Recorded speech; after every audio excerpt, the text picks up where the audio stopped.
Hey there, love. Welcome to the Reignited podcast. I'm your host, Jen, and I have my lovely co-host, Sam, joining us today. I'm so excited. We have a very special guest. Her name is Debbie Navedo. She is a Christian recording artist, and I'm so blessed that she's joined us on our podcast today. So we're going to be talking about turning pain into purpose, and Debbie is going to share her story. So I'd like to officially welcome Debbie to the podcast. Welcome, Debbie. Hi. And welcome, Sam. Hey, Debbie. Hi, guys. Thank you so much for having me. Yes, thank you for joining. It's so good to have you on. I know we got a chance to chat and talk a little bit about your story. So I'm really excited that you're on the podcast and we get to be the ones to share. So I just feel very blessed. So thank you. Thank you so much. I'm honored to be here and I'm so excited to talk with you ladies. And, you know, honestly, this is kind of like, this is my forte because I normally do Spanish, but English is my first language. So like, this is so comfortable for me. Oh, I'm so glad. I know I've seen some of your, your appearances and some of your interviews. And yeah, I see that it's mostly predominantly Spanish. So yeah, well, I'm excited to have you on. And this is just, you know, how we do here at the Reignited podcast is just very laid back and fun and sharing, ladies' stories. And, we laugh, we cry, we have all the emotions sometimes, but that's the whole purpose and just spreading awareness and being able to share. It's so exciting. So let's get started. So Debbie, tell us a little bit about yourself and your story. We'd love to hear it. Hi, my name is Debbie Navedo and I'm 29 years old. I currently am in Houston, Texas, but I grew up in the Dallas-Fort Worth area. My family is from Puerto Rico, but I grew up not speaking Spanish. However, now I am very fortunate and blessed enough that I currently have a Spanish ministry and I am a Spanish recording Christian artist. So yeah. That's amazing. I think that's so cool because even just for me from experience, on my mom's side is all Hispanic and they speak Spanish and I kind of grew up the same. So I feel like we have a lot of things in common. And I thought that was really cool as we, were chatting for the first time and you were telling me your story and just so many things resonated because I haven't connected with someone in certain areas. Like me and Sam connect in so many different ways, but there's certain things that, I haven't connected with anyone in particular. So, but there were certain things like that, like not really knowing Spanish or growing up, like learning it or learning Spanish through singing or through music. So tell us a little bit about that. Like, how did you start or how did you transition from, just being predominantly English speaking to wanting to sing in Spanish and now having a ministry, like a musical ministry in Spanish? How cool is that? Tell us about it. Thank you. Yeah. So when I was like 3 years old, my parents, they used to listen to Selena Quintanilla. And at the time, like I didn't grow up Christian. I didn't grow up in the church. We were what people call CEOs, which is like the people that go to church only on Easter, Christmas, and like, those holidays. But we weren't actually like active in the church. So we listened to a lot of music like Selena and just other, Mark Anthony, whatever. So I would always hear Spanish music and just kind of like naturally sing along, dance to it. And when I was about 12 years old, my dad and my mom, they had decided to visit a Spanish Christian church that they were invited to. And it was really at that church that our lives were changed because my parents accepted Jesus as their savior. And I personally, just as a teenager, I had a bad attitude. I didn't want to be there, but I was a kid. My family, they decided this was the life that we were going to begin, this new life with Christ. And it took me a while to warm up to the idea that now we're going to church, we're serving the Lord. But I loved the Christian worship. So at this Christian church, even though I didn't understand like the Spanish preachings. And to be honest, I didn't even understand like the worship songs. There were a lot of experiences that I had where I would be listening to this worship song and you could just feel the presence of God in the room. And I would be touched by the Holy Spirit. I would just start crying. I didn't understand it. And I felt very connected to these songs that I had no idea what they were about. So curiosity kind of got the best of me, and I would just look up those songs on YouTube or what have you. Google translate the lyrics, make sure, I'm not saying something bad or anything. And slowly it just became something that I found myself just wanting to do all the time. I loved going to church. I loved worshiping. I got invited to be part of the worship team when I was like 16, 17 years old. And I started actually leading some of the songs. And I don't know, like, I guess since that was what began my ministry, what it was in a Spanish church on a Spanish worship team. Now, even though Spanish is not my first language, it just feels so natural and it feels so right to worship in Spanish because that's the way I learned. Yeah. And see, that's amazing. That's awesome. And I think that we talk a lot about passion and really knowing what your purpose is and walking in your purpose, not with a Spanish speaking background, but turning out that that's actually your purpose and your calling. But you were obedient to that, because I think that's another thing is women are scared. They're like, this is amazing. And you feel a connection to something, but you're afraid to move forward with it. Or you think that you're not capable of doing something, or like in your case, like being able to lead a Spanish ministry because you don't know Spanish, but there's steps that you have to take to get to that. And I think that's just so amazing that you are walking in your purpose. God is amazing. We already know that. We talk about everything that he does, on this podcast as well, and what he's done in our lives, and just how amazing it's been. And, everyone pretty much knows my story. They know Sam's story, but you can see God's hand in it. It bears fruit, right? So if you're seeing the fruit, then you know that that's your calling, that's your purpose, and you're walking in it. And that's just so cool to see. And it's such a blessing to see and to be able to talk to you about it now and share your story. But yeah, that's awesome. That is so cool. Thank you. Yeah, I remember when Chris Rocha, my producer, when he first asked me to do this ministry, to be an artist for 418 Records, I remember like initially I was so excited. And then later on that night, I had a full-blown panic attack. And I was like, what am I thinking? Because now I've been part of 418's ministry for about 2 years.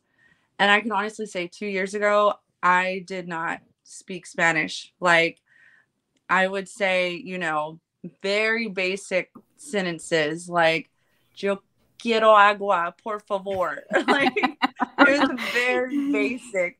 But, now there came this responsibility because, if I'm going to have this ministry, it's not just about singing, right? Like our purpose is to spread the word of God.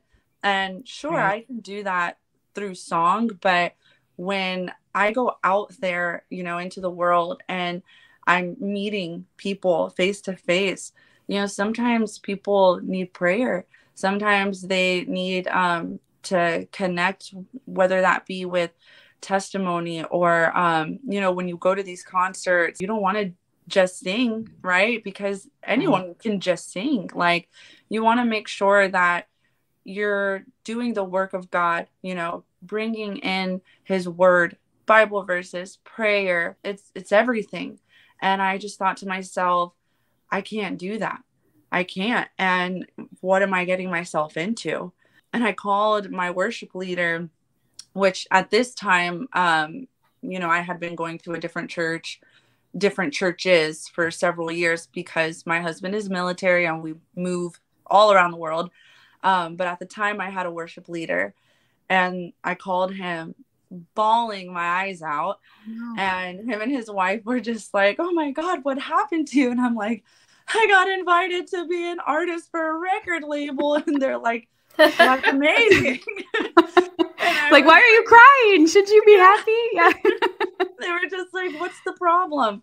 And I'm telling them it's in Spanish, and I can sing in Spanish, but I don't know if I can carry this responsibility. I don't know if I can do it. I don't even know if I'm a good enough Christian to do it, just very insecure, very doubtful at the time, especially. I remember my worship leader, he had prayed for me not too long before that. And I remember that we had a worship night, and he had told me that night, there's this momentum that God is moving in you. And whatever you do, keep that momentum going. Don't slow down. So when I call him with this news, he was like, I told you, like, God is moving in your life, and he's moving fast, and he's making some big changes. And you just have to trust him. You have to trust that everything, no matter whether it makes sense or not right now, you have to trust that he's not choosing the prepared, but he's preparing the chosen. He chose you, and he's going to make sure that this is something that you can do, that you will be ready for when the time comes. Things moved very quickly with 418. And I would say, like, by my first concert, literally, like, I don't know if this sounds wild or whatever, but I remember my first concert, it was such a bust. It was so bad. But there was one part of the concert when I remember that, I had been crying all day, having panic attacks all day, and I could not sing that day. But there came a point where I was just like, God, help me get out of my own head. Like, I just want to worship you. Just take away all distractions. Just let me worship you. And I have that video, and you can literally see that difference where I go from being like this very timid girl that can't keep a note to I'm talking in Spanish, and I am like telling these people my testimony about this song that I wrote. Wow. And it wasn't perfect, but it was something that I personally did not expect to happen. And then when I was able to worship to that song, the Spirit of God just filled that room, and his presence was heavy. And there were people that, they were connected to that, and they were feeling that too. And when I got off that stage, I remember, like, everything that I had felt when I first got on, it was gone. And I felt this calmness, like, wow, like I just went up there, and God, you really held my hand. I felt so safe, Wow. so protected. It's amazing to see what God can do, Yeah, that is so cool. I would love to see the video. Oh. No, I'd be cheering you on. But no, I think that's amazing that you can go back and look, and you could see the difference, like physically, like see the difference. And I think that's amazing when we get to go back and see where we started and how far we've come.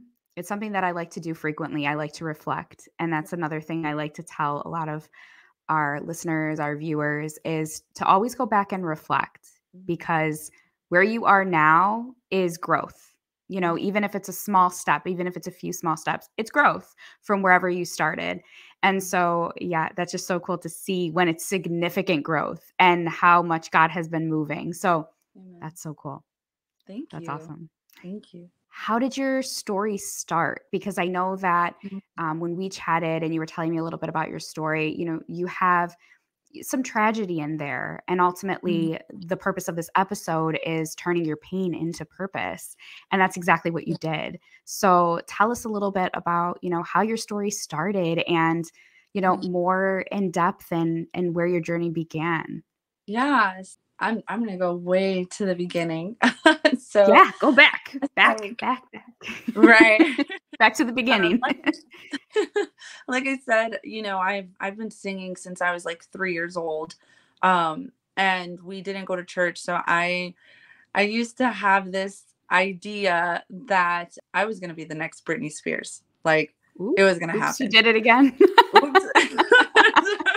She was my favorite. And I guess you can kind of say, like, I taught myself how to sing by listening to all of my favorite artists, you know, with Selena, you know, that was definitely my first favorite artist, and she has an incredible voice. So I would copy her. Britney Spears, I would copy her too, believe it or not. I believe it, right, Sam? Like, Yeah. we were huge Britney Spears fans too when we were Yeah. young, and we used to put on like the performances. Oh, yes. And I found my it people. was I'm telling you, we grew up in the 90s and early 2000s as Yep. well. So it was like Britney Spears and Christina Aguilera and Backstreet Aguilera. Boys and Yes, yeah, Mandy so Moore. yes, Everyone. Mandy Moore and Yes. I loved Aaliyah Mandy and Moore. yeah, Yeah. she had so many good songs too. But yeah, we grew up with all that as well, and it's just funny. It's just funny Yeah. when we have somebody that's like so like us. Right. It's like, Yeah, we I love feel Britney like Spears. now there's not a lot of people that I know personally now. Because I feel like there's not a lot of people that I know that are like me that didn't grow up in the church, because I know there's a lot of people out there like that, but usually, like, in the ministry, you meet a lot of people that are like pastors' kids, or, you know, Yes. they've grown up in the church. But with me, like, it's not like that. You know, I used to love all of it, 80s, everything. And sometimes people just can't relate, but that's what started my passion, were, you know, listening to these artists. And I would stay in my room for hours upon hours and just like do these concerts, right?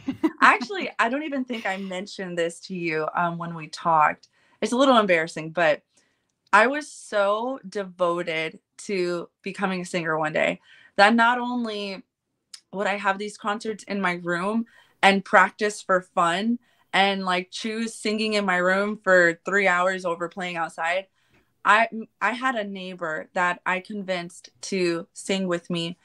She was a little bit younger than me. We're still friends now. Like, now she's still a singer, but we would make flyers and pass them around our little cul-de-sac and invite people to come to our concert on That's my adorable. front porch. That's so cool. Like, And Sam, they why would weren't we come. that creative? Like, They we weren't would even that come. creative. We did that for gymnastics when we were yeah. little. Yeah. Oh, I mean, it was I wasn't just so singing. And dance. I Close. love it. I love it. And like, it's so The cool. concerts. Right. And like, whenever people, like, the grown-ups come and support you, like, that's just, it's so cool. And so we would do that, you know, we'd have these concerts, and I would use my mom's like the bed sheets and stuff, and use like thumbtacks, and like that would be like my dressing room. And we That's had so our little cool. boom box, and we would just sing everything, all the Britney Spears, all the Christina Aguilera, everything you can think of. And we would do it like every month, like once a month, and every time Wow. people would That's come. so cool. So it was cool. It didn't last too long, because, you know, eventually we got too old for that and people stopped showing up. But but for the most part, you know, like, it just sparked this fire in me, and I knew that I'm going to achieve this. One day I'm going to be a singer. You know, this is what I'm meant to do. I never thought I was going to be a worship singer. Yeah, so I had a really good childhood. And honestly, like, even knowing now everything that went down behind closed doors, I can still honestly tell you that I had a great childhood. But when I was 7 years old, I found out the hard way that my family, specifically my father, was part of some illegal activities that got him sent to prison. And that day, I remember very clearly, I was sitting on my grandmother's lap, and we had like a long 6-person glass table. It was like a rectangle. And I was sitting right here, and like straight across from me, I had a direct view to the front door. So my grandma's doing my hair. I'm eating my cereal, getting ready for school. My sister, I have 2 sisters and a brother. My oldest sister was at school. My second oldest sister, the girl on the violin, she was in the shower getting ready for school. She had to have been like maybe 13, 14 years old. My brother was in his room getting ready for school, and my parents were in their room sleeping still. Or my dad was, my mom was awake. So all of a sudden, the door just bangs open. And all I see is just a ton of men dressed in black with long guns. They had the helmet, which I know now that that was the SWAT team. But at the time, I was 7 years old and I thought like they were here to kill us. They were screaming, get down, get down. And I'm hiding under Wow. the table. My grandma has no idea what's going on. And next thing I know, like I hear my sister screaming. They barged into the bathroom. You know, they had no idea a little girl was in there, but she's screaming. My brother, you know, he gets taken out of his room and he's walked over to the table to sit next to my grandma. And I peek my head up from under the table and I see my mom and dad being escorted down the hallway in handcuffs. Now, I'll be honest, you know, at the time, like my dad, the choices that he made me not so close to him. So my main concern was my mom at the time. So I'm automatically concerned, like, mom, like, why do they have you in handcuffs? I remember, I don't even know why the cop let me do this, but I remember that I like grabbed a butter knife and I tried to like undo my mom's handcuffs and he just Oh, kind of chuckled. He didn't say anything, you know, I'm sure he knew I was harmless, but they put my dad in a completely different room and they surrounded him and they had, you know, their guns out. There was some guy with like a clipboard just I guess like interviewing my dad and I don't know how long they were there, but I remember when they told my mom that they were going to take my dad into custody, and my mom said, okay. And my dad left, and I didn't see him after that. And I honestly, I don't want to say I didn't care because, you know, I always have loved my dad. But because of the things that he was involved in, it wasn't unusual that he was gone, you know? So for me, it was just kind of like, oh, where did dad go? And my mom said, you know, he went with the police because he lied. And that was the only thing she told me. So I was like, okay. Fast forward, you know, however long later, I don't know if it was days or weeks or months, but the next time I saw my dad was in prison. And, you know, I see him in his prison suit. It was actually quite a nice jail, I might add. They had like vending machines, a playground. My dad's oh, very wow. sick. Yeah, my dad, he's very sick, so he actually ended up getting put into a medical prison. So I guess it's just nicer than like a regular prison. But anywho, so we went and I'm like, hey, dad, what's up? You know, see dad. And my mom really did all the talking. And I was like, I'm going to go play with the kids at the playground. It didn't bother me, you know. But when my dad came home, it bothered me. And I just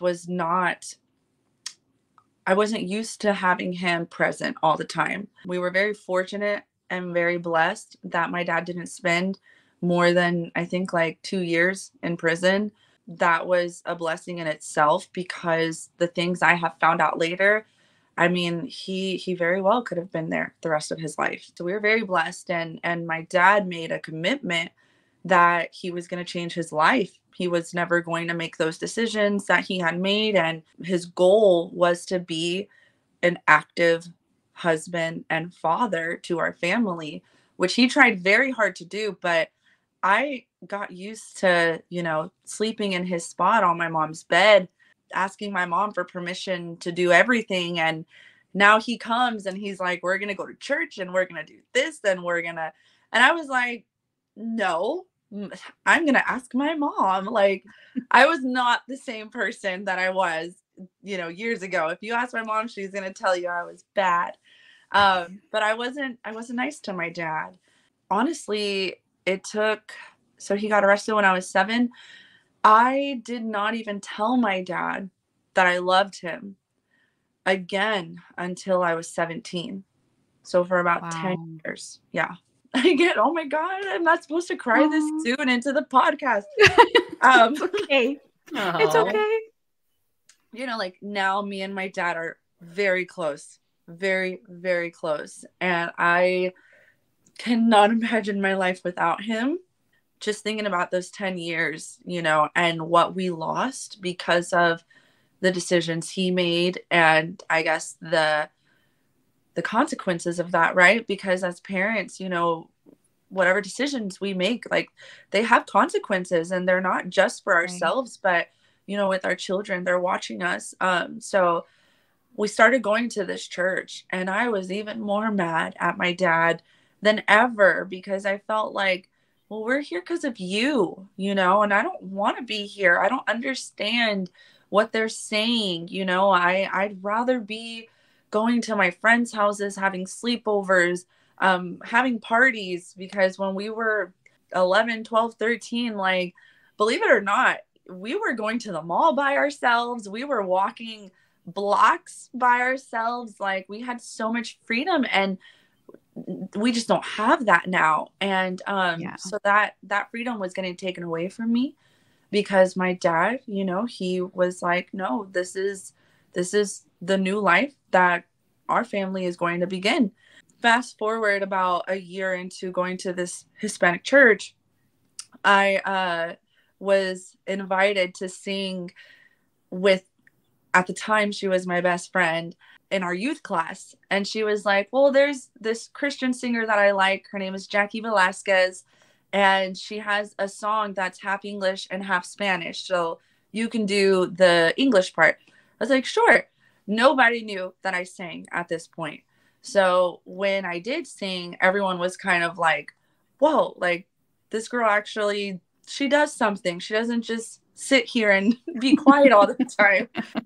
And so then, you know, people started asking me, like, do you want to do a special, you know, at our next youth service? And as long as I had someone with me, I was like, okay, yeah, we can do something. But I was always too shy to like go through with it. And finally, when I met my husband, he was a Christian rapper, reggaeton, so Spanish hip hop. Mm-hmm. And Yep. I That's would, awesome. yeah, so I met him when I was 12, and we started dating when I was 13 and never stopped. So, and now I'm Oh. 29. Like, it's insane. I've literally have been with him for more than half of my life. But anyway, so yeah, I would watch him, and I would see him and his buddies, you know, they would do their Christian rap and their specials, and actually God was really blessing their ministry because they weren't only at our church, but they were going to local churches. So I kind of became like this groupie, you know, and I loved it. I loved, That's like, so cute. You became a groupie for your husband, who would, you know, then now become your husband. That's so cool. right. Yeah. And now he's like cheering me on. So yeah, like, you know, I started to gain more interest in singing, but I had this idea though, that even if I sang at church, like I was not going to become a Christian singer. Like I would sing at church because the opportunity was there, but I was going to be Britney Spears no matter what. And I was going to achieve that goal.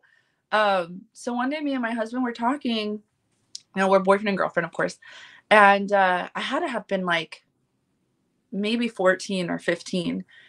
And he was like, you know, God gave you this talent. He gave you this gift. So what better way to thank him than to use it for him? And that right there planted the seed.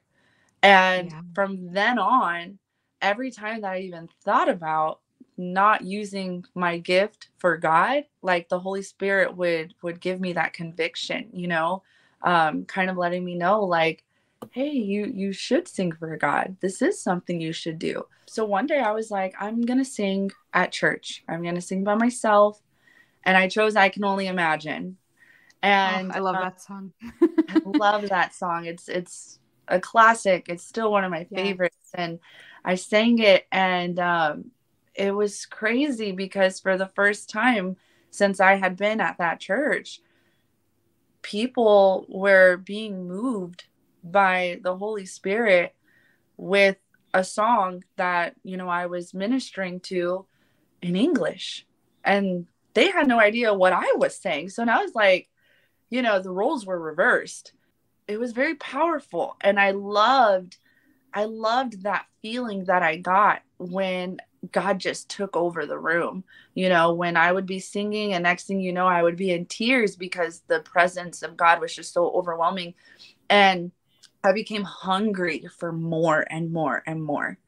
So singing, specials eventually a few years later turned into being invited to be part of one of the worship teams. I started to sing regularly every week on the worship team with my sister, the violin player, her husband, who at the time wasn't her husband yet, and my dad. And we would be worshiping together. And I genuinely started to love going to church. I loved being there. I loved this new life. I did lose all of my friends that I had that were not part of the church. And I understand now, like we're grown-ups now, and I've reconnected with a lot of them, but at the time as teenagers, going to church 4 times a week and loving it isn't very appealing to your friends that don't go to church. So I lost a lot of friendships, and that was really hard. But what became really, really hard was there started to become drama within the church. And it wasn't just like regular drama, because there's going to be problems everywhere you go. No church is perfect. But it kind of started off with maybe jealousy. I'm not even sure. I feel weird even saying that, but that's the only thing I can chalk it up to, because people that I was once singing with suddenly didn't want to sing with me anymore. Suddenly weren't allowed to sing with me. The more that I would get attention, the more it was like, well, Debbie's showing off.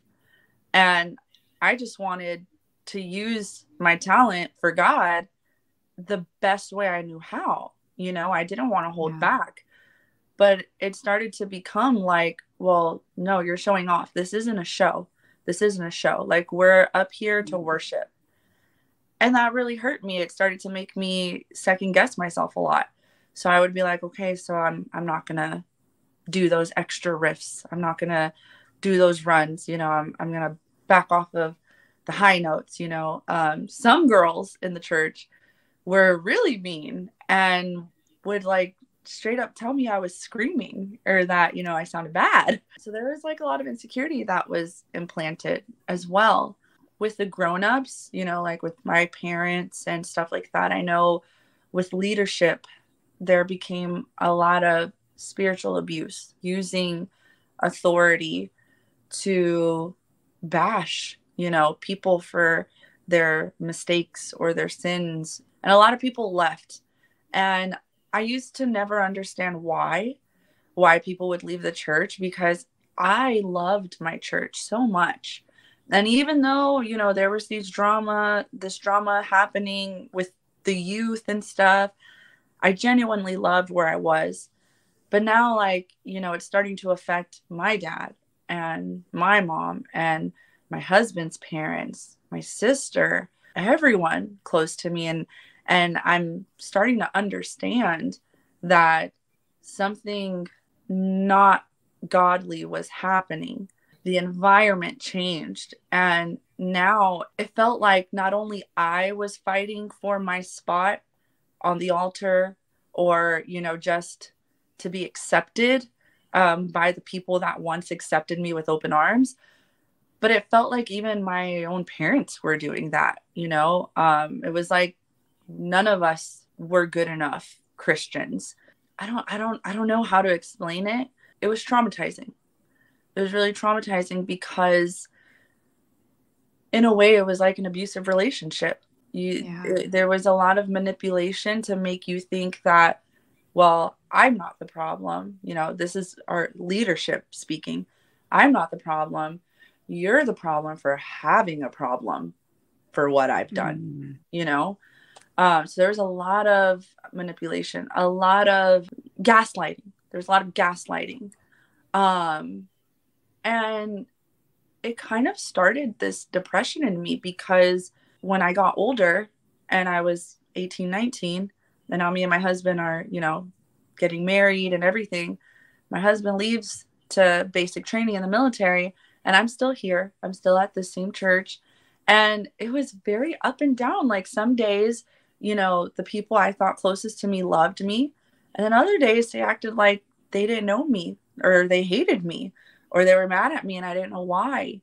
And if I asked about it, or if I tried to reach out, it would push them away more.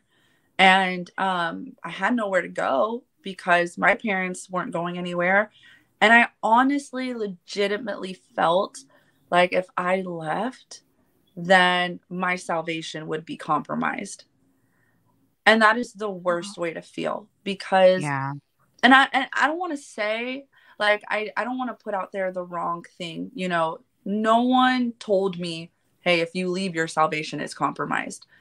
But that was something that, with that spiritual abuse, that idea, you know, became an idea, not only in my head, but in a lot of us, and a lot of the people that left. So I felt stuck, and I felt like really frustrated with God, because God, I didn't even want to sing for you. And when I actually want to, now, like, all these bad things are happening. And I remember crying and telling God, my life was easier before I knew you.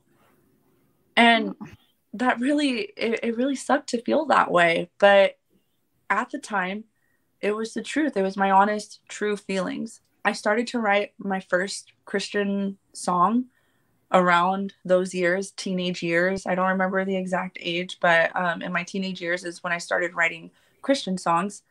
And it's funny because I actually found my songbook and I was going through it, and I was telling my husband, like, oh my God, I was a sad kid. You know, everything was just, it was so depressive. God help me. God help me. Like, almost like prayers, just crying for help and asking, you know, God to change like these circumstances.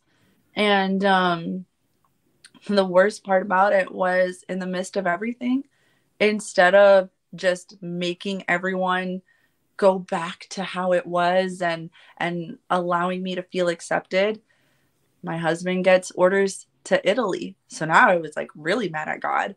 And I was like, so instead of fixing the problem, you're just going to shoo me across the world?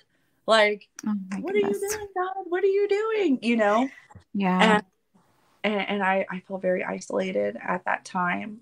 But I went to Italy, and I remember we had the cutest apartment, but it didn't have any furniture. And we were 30 minutes away from the base. And I didn't know anybody yet. We didn't even have a car yet. But my husband, you know, he had people to take him to work. So he went to work. And what I would do for the first month, I think it was like the first month or two that I was there, I would sing worship music all day. And when I wasn't singing, I was reading my Bible. I was praying. I was leaning on God the most that I had ever leaned on God in my life. But it got me through those very isolated times. And we got an opportunity to go back to Texas to visit family only after like a month or two of me being in Italy. And I was like, yeah, let's do it. My husband wanted to see family. I wanted to show the church how Christian I was, you know, how good I was. Now, maybe now they'll like me again, and they'll see that, you know, I'm a real Christian. And I went to church, and there were some people that they were genuinely excited to see me. But that excitement, like, it didn't last, you know. It was like the first Sunday I was there, hey, oh my God, welcome back. And then after that, it's like, well, you can't be in the youth group anymore because you're married, but, or I'm sorry, you're a teenager, but you're married. So you can't be in the youth group. Mind you, there were people 10 years older than me in the same group. So I felt very like, wow. Yeah, I felt very like this was personal, and I could be wrong, but that's how it felt. And well, that's your truth too. You're speaking your truth. So it's from your perspective. So right. yeah. Right. I felt like it was very personal. And I wasn't allowed to, sing in the worship group because, well, you moved to Italy, you're not a member anymore. But I would clearly remember people visiting from churches in Puerto Rico or, just other churches from around the area, and they would be allowed to sing as a guest. So how come I'm not? I've only been gone for a month, These were the thoughts that would go through my head. And the same friends that I left on a very good note with suddenly didn't want to talk to me. They didn't want to look at me. They would act like they were mad at me. And then, I just never knew why. And I ended up not going back to Italy with my husband. And I told my husband, I was like, I'm going to stay. And I remember we got a puppy. And that was kind of my excuse, like, I'm going to stay with the dog until the dog is, I don't know what I was thinking. I don't even know what I told him. But that was my excuse. Next thing I know, I was there for like another 6 months. I left my husband to go to Italy by himself so I could try and gain their acceptance again. And it didn't work. I did it for no reason at all, because the truth of the matter is I was seeking acceptance from the wrong people. I should have been seeking God the entire time, but I wasn't seeking God for the sake of being close to him. I was seeking God for the sake of their approval. And that's exactly why I kept running into, these heartbreaks, because I was doing it for the wrong reasons too. But when I went back to Italy, I rebelled and I decided, this isn't working. So God, I don't want to worship you anymore. I don't want to talk to you. I don't want nothing. Like, I want to go back to life before I ever met that church. And I would go clubbing with my friends. That was my experience, like drinking and stuff, which is something as a teenager, like, sure, I tried it, but it was never a phase, if that makes sense. This was my phase as a married woman. We would just go out, I would go shopping, and I didn't want to go to church. And then I got pregnant and I had an amazing pregnancy. But when I gave birth, it was traumatic. So the way they do things in Italy when you're giving birth, it is not like America at all. I did have great midwives, great doctors. I still have some of them on Facebook because they're amazing. But they don't do things the same as far as like here we can get the epidural. But over there, they believe that if you're a certain age, or if you're like under a certain age, that you shouldn't have the full epidural dose. So they have what you call like a walking epidural, and you can still get up, move, do everything normal. Well, anyway, so I was experiencing all these things, still going through the pain and everything. And they didn't allow my husband and my mom in the room. And I was just like, I was just desperate because I'm like going through this pain and I need them. And I was so scared. When I was in active labor, they brought my husband in and they were like, okay, he can come, but that's it. It's like, okay, perfect. He comes, I have the baby, and I see my son. And then 5 minutes later, he gets taken away. So I was like, okay, they're going to give him a bath, whatever. My husband went with them, but they're like working on me. And I don't know what's going on. Like, I've never had a baby before. My midwife at the time, she was still there. She spoke very good English. And she was like, we did X, Y, and Z. So we're just going to, do this procedure, and you should be able to go to your room. So I was like, okay. And she left. Well, she walked out, I think. It's very like blurry. I don't remember everything good. But they did wheel me out of the room and put me in another room. And I was like in and out of like consciousness. Oh my goodness. I was like, what's going on? And the anesthesiologist came and said, I'm going to give you some medication to make you feel better. And I was like, I feel fine. And I just passed out. Oh no. Wow. And when I woke up, I see the doctors like around me, and like my hands were just like this. My legs were up, and I had no idea what had just happened. I learned later, like 12 hours later, exactly what happened, because by that time when I woke up, my midwife had already gone home, and there were no translators there. So there was that language barrier. Nobody could really tell me what happened, but I'm looking around and I'm sitting in my own blood. I don't know if I almost died. Where's my child? They just put me in a room with like 6 other women that were having complications, and I couldn't speak to anyone. So for about 12 hours, I cried, where's my child? Where's my child? He's hungry. I don't know what he looks like. Did someone take him? Did someone kidnap him? I don't know. And finally, there was an Italian woman in there that she spoke broken English. And she had asked the nurse, she was like, what's happening? She's crying for her baby. Why won't you give her baby? So she kind of told me what she could of what happened. Apparently they thought I had hemorrhaged, but I didn't. I didn't hemorrhage, but I guess we went into surgery because they didn't know why I was bleeding so much. But they were able to figure out what happened, but I had to be in the recovery room, and the baby wasn't allowed in the recovery room. So that kind of jump started postpartum depression for me, because I didn't know how important it was for you to be with your child, the first few hours after they're born. Bonding. Yeah, that bonding. Right. When we got home from the hospital after like 5 days of being there, when we got home, I was in a lot of pain. And when my mom left, I didn't know the first thing about being a mom. My husband had to go back to work, and I had random panic attacks, and I didn't know why, but I would stop eating, and I would go like the whole day without eating. And then, I think one day I fainted, but I called my husband right before. He called our neighbor. She was like banging on the door trying to get to me. And I went to the hospital, and they're like, well, what's going on? And I was like, I don't know, but I feel like I'm dying. I literally feel like I'm dying. Wow. They would do tests on me. I was perfectly healthy. And I was like, no, like something's wrong. Like I must have cancer. I must have some disease. You're missing something. And this would go on for the next 4 years. And I got on antidepressants without doing any research, which if I could change anything, I'm not against antidepressants at all.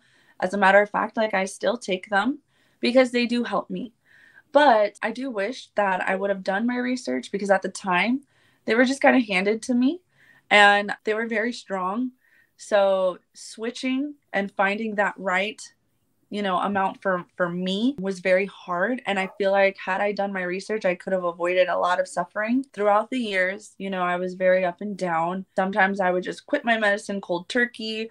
I didn't want to go to therapy. I didn't want God. Like I was like, no, like this is silly. Like I'm fine. I can be fine. But I wasn't fine. And when we moved to Colorado a year after I had my son, it got worse. And I was almost institutionalized. There was like a good month when I went to the hospital about 4 times a week. And they didn't know if I was a drug addict. They didn't know, if I was just going there because I wanted them to give me medication or what the issue was. But I was going because I kept thinking I was having a heart attack. And I would feel my chest get tight. I would get lightheaded. I felt like I couldn't breathe. Literally everything in the book, I experienced that.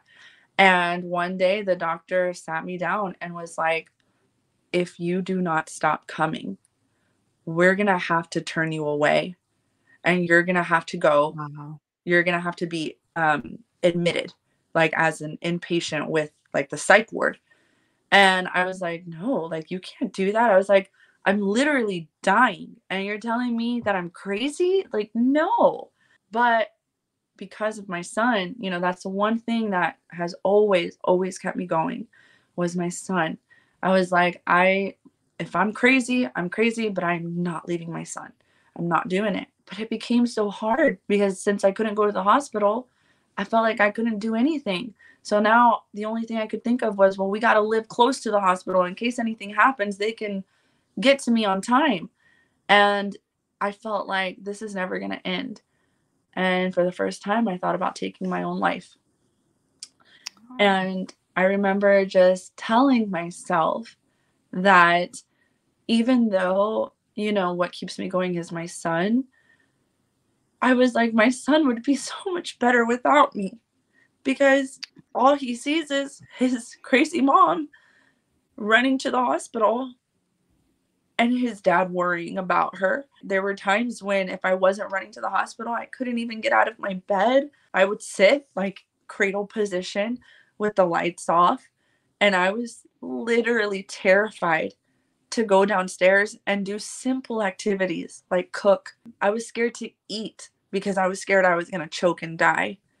And a woman of my height, a healthy woman, should be at least 145 pounds because I'm 5'7". I was 100 pounds because I couldn't eat.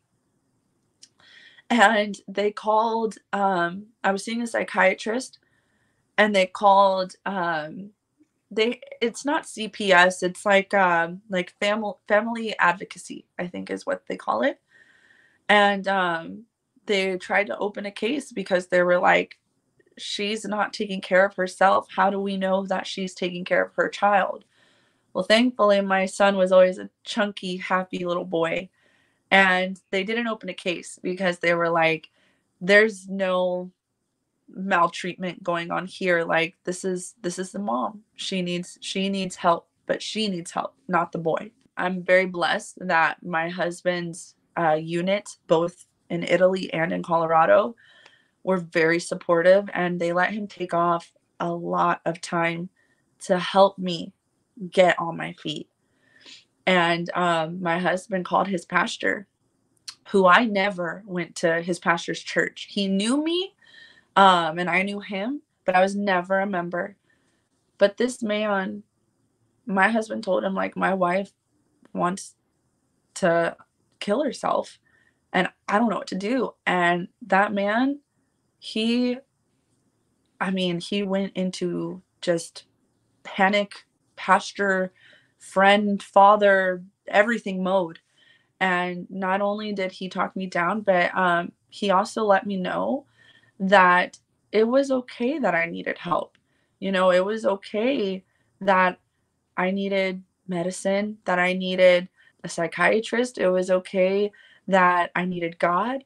It was okay that I wasn't okay. He, you know, let me know all of those things and kind of helped me get out of that mentality that I wasn't good, like good enough for my family. He helped me realize that by getting help and by using these resources that God has placed in my path, then that makes me a great mom because I'm trying.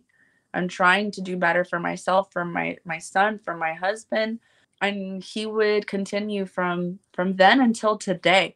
He would continue to check on me, you know, check in with me and my husband. And he wasn't always super pastory. He wasn't always, you know, it wasn't always about God. Like sometimes it was just like a father, how are you? You know, are you doing okay? Or are you feeling okay? Have you had any of, you know, those thoughts and stuff? And I would say in that time, those thoughts would happen maybe 2 more times, but I had a lot of support, and I met some really good people, friends that I'm still friends with today, that it took a village, a whole village, and God never left me ever. And I say that because as you talk about turning pain into purpose, the songs that I'm singing now in this record label, I wrote in the middle of panic attacks, in the middle of prayer, in the middle of crying, in the midst of the most scariest moments of my life. These are the songs that God literally just placed in my heart. And I always love to say that God gave me these songs because it's weird. Like, you have songwriters that they can just sit and write. I can't do that. Literally, it'll be like, maybe I have an experience or something, but I'll pray and I'll just be having a conversation with God, and I can hear the melody in my head and I hear the lyrics, and it's like the song has already been made in my head, and I literally just write it down. Wow, And that's amazing. thank you. Yeah, it's very, it's a blessing. It's a blessing, and that's why I don't like to take credit for my songs, because I'm like, I'm not a songwriter, I'm a song writer. Like, I write it on the paper. I'm a songwriter. Yeah. But God is the author, and he gives it to me, and he gives it to me with the melody and everything. And yeah, so that's like a long answer to how I got started. That's amazing. Thank you. That is amazing. That's so, that's so powerful, because, a lot of women are afraid to talk about those really scary, really low moments. Mm-hmm. And I mean, they are scary. They can be extremely scary. And Sam and I can both relate. We've both dealt with depression, and I've dealt with postpartum. And I just feel for you so much. Like, I got emotional, while you were talking, because I've been there and I know exactly how you feel, or how you felt in that moment. And it brings me back to the moment that I was there. But now that we can be on a podcast right now and talk about it and spread awareness and let other women know, like, it's okay to share your story. That's your testimony, that's your story, and that sometimes it's okay not to be okay, but don't stay there, as long as you're moving forward, and that your goal is to do better for you, to do better for your family. And that's what matters the most. And even if it's small baby steps, even if you're like right now, if you're a lady that's listening to Debbie's story and to her testimony, and you're like, wow, that's me right now. Like, that's where I'm at my lowest low right now, but how do I get out? Well, that's the start, is knowing that you want to do better, knowing that you're needed and you're loved, and that you have a purpose, that God has a purpose for you and has a purpose for your life. And yeah, so just keep moving forward. Even if it's just the tiniest little baby step that you can take, just do something, that's some type of progress. Any progress is progress, so, but man, that's just so powerful. That's amazing. Thank you. Yeah, I love how you were saying, like, any step is progress, because it's true.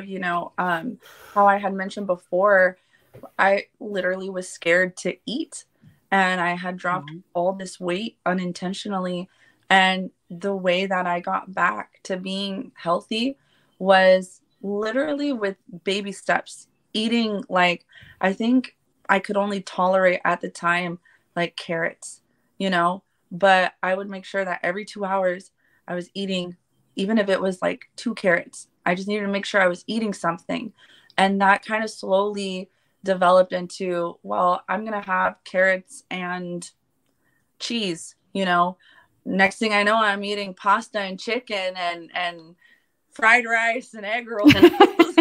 Ordering Chinese food. Yeah, right. Having a full meal, now that's where you're at. But, and, we laugh because we're making jokes because Debbie, had some takeout and we were all talking about what we were eating earlier. So yeah, but that's true. It is. Progress is progress, no matter how small. Yeah.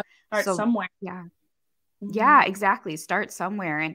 And Sam too, all too well about, taking those baby steps and being at your lowest low, but still moving forward. And some days you don't know how you're doing it. Sometimes you're literally it's just motions. You're just going through the motions, but just knowing that you're taking that step, like just taking those steps is so important. Yeah, it's hard. And I mean, Debbie, I'll share my story. I still haven't shared it in depth on the podcast yet.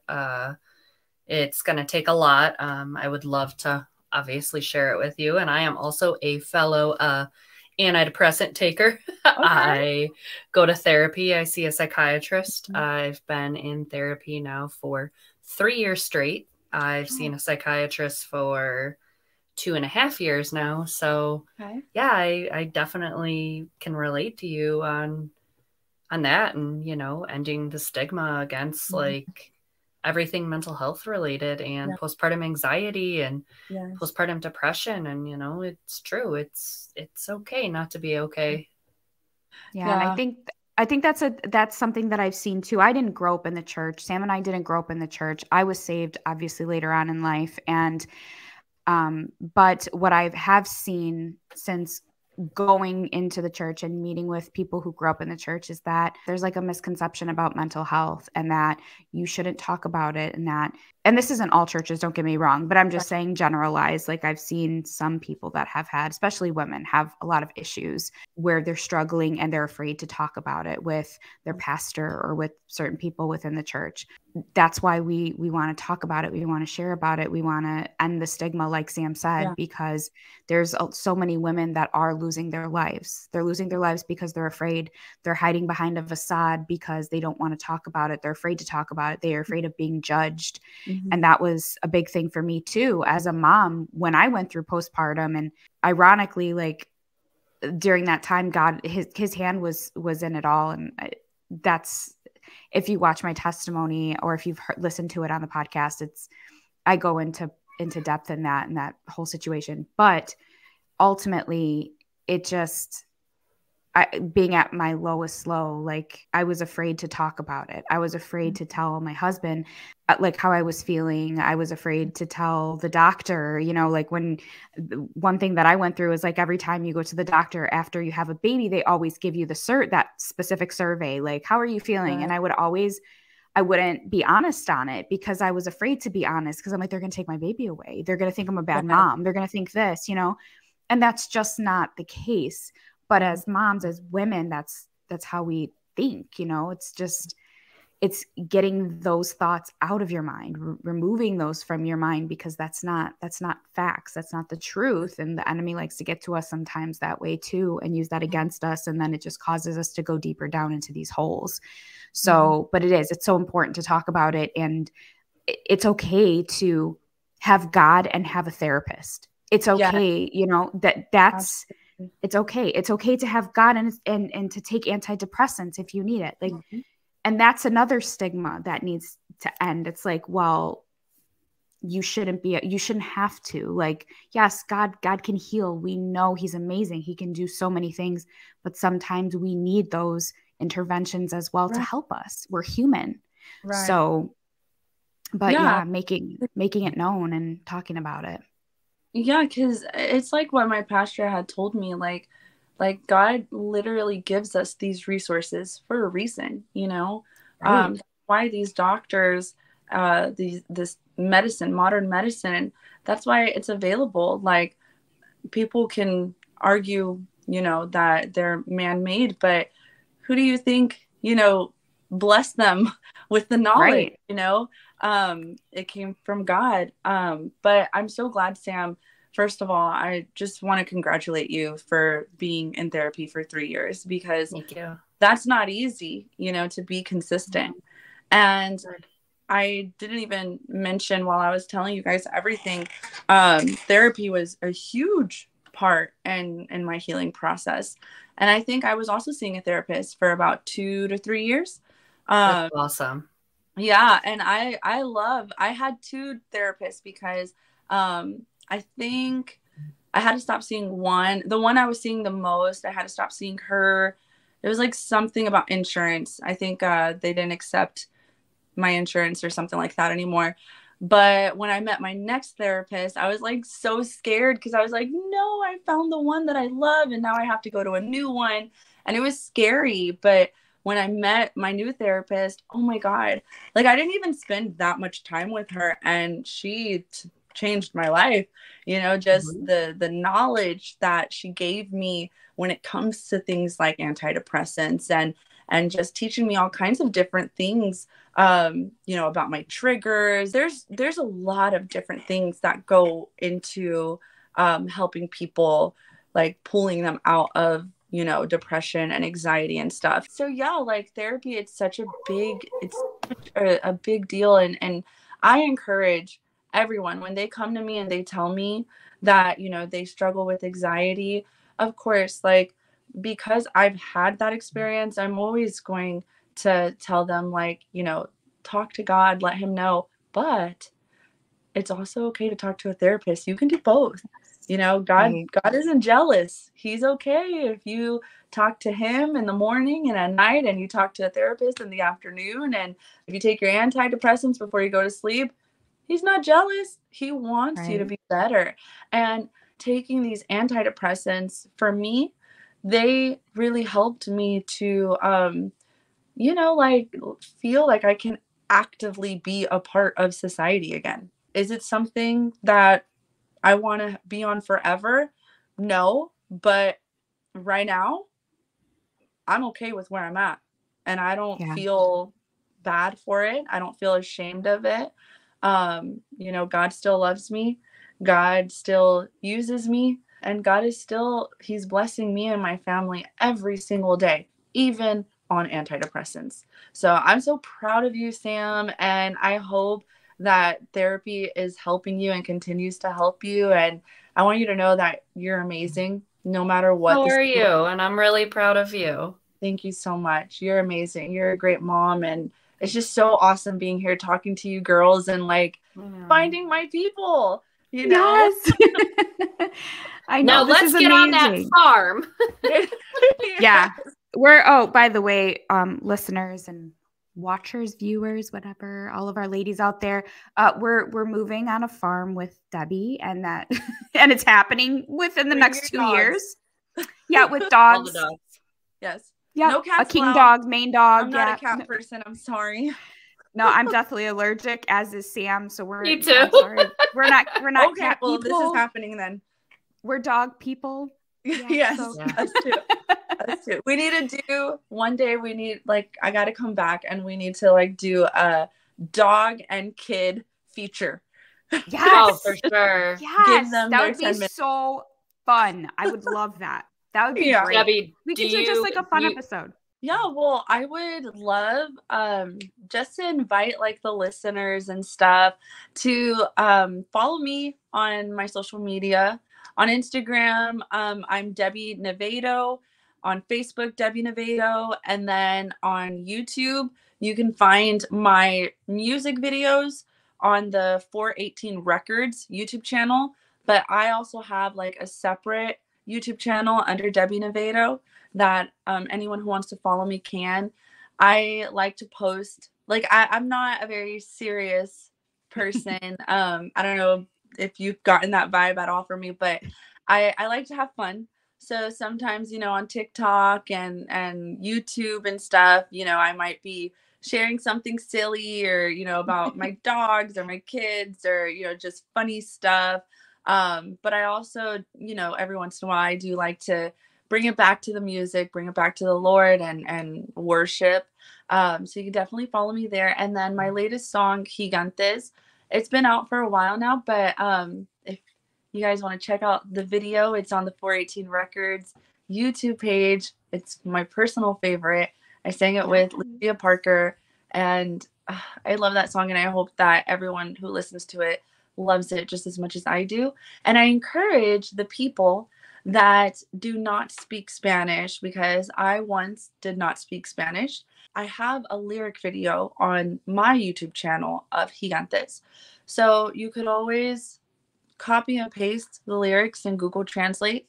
If you're curious to know what the song says, a lot of the stuff I write about is from firsthand experiences with anxiety, depression, life experiences, spiritual experiences, most definitely. And again, God is always the one that places it in my heart. So if you want to listen to it and if you can connect to it, then I encourage you to do that and follow me so we can have fun on this journey together. And yeah.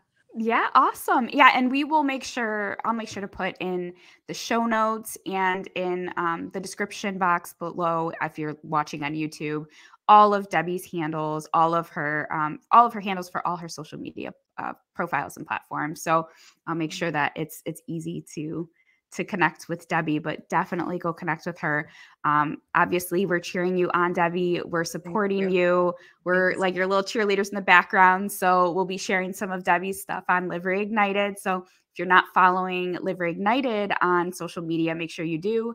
Our handle is Live Reignited on Instagram, and then we're on Facebook. We're on YouTube, where we do a lot of the video podcasts, but then we're also on all of the podcast platforms. So Spotify, we're on Apple Podcasts, Amazon Music, we're on all of them. So whatever your favorite podcast platform is, we're on it. You just look up Reignited Podcast and you'll find us. But yeah, we would love to have you back on, Debbie. We'd love to do some more fun episodes with you. I know there's a lot of stuff we can do. I think it would be great. Let's do it. Well, thank you, love, so much for joining us today. And thank you so much, Debbie, for coming on. We were so excited to have you and so excited to be able to share your story. I'm excited to have you back on. I know you'll be back on soon, but we'll chat with you next time, loves. Bye. Going to back. Blah, blah, blah. Jeez, Jen, I can't talk. My husband's asking if he could bring me food. Is that okay? Yeah, sure. Okay? Go. Yeah. Girl needs to eat. What are you eating? Oh, do you want to see? I do.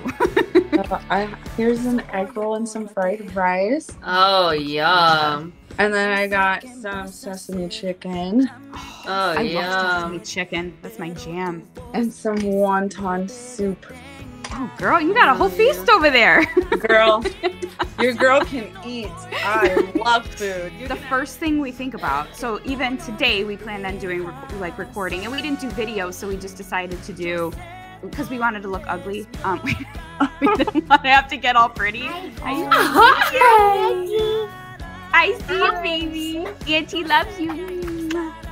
We ain't going anywhere. We always make jokes that we're going to be having wheelchair races, when we're old. I want to race with you guys. Yes, Sandra said she was coming too. I'm like, we'll all have wheelchair races. I mean, Sandra's going to be a lot younger than us, but that's okay. I'm like, you baby, she can push us.